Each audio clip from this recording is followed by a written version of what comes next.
Welcome to our channel. Today we how to subscribe to Eero Secure Parental Controls, beginner guide step by. To get started with Eero Secure Parental Controls, make sure you have your Eero app installed on your smartphone.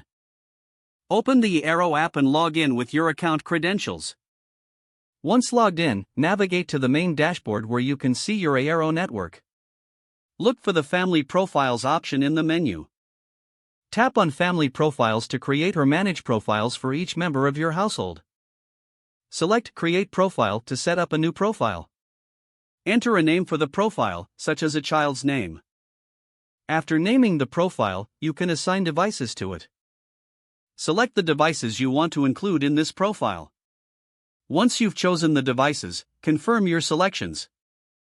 Next, look for the option to enable Eero Secure.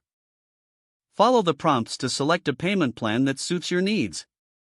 After completing the subscription, return to the Family Profiles section. Here, you will find options to set content filters and set time limits for the assigned devices.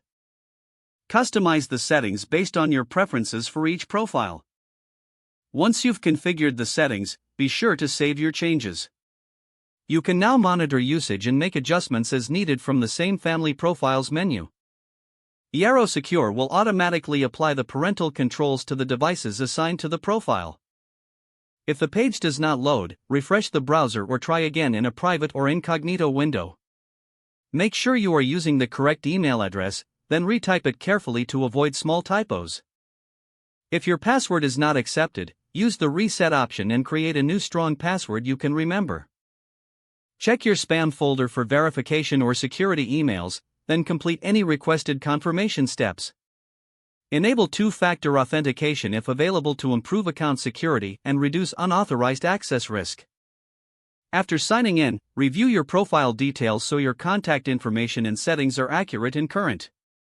If you see an error message, note it down and try again after restarting your device and internet connection.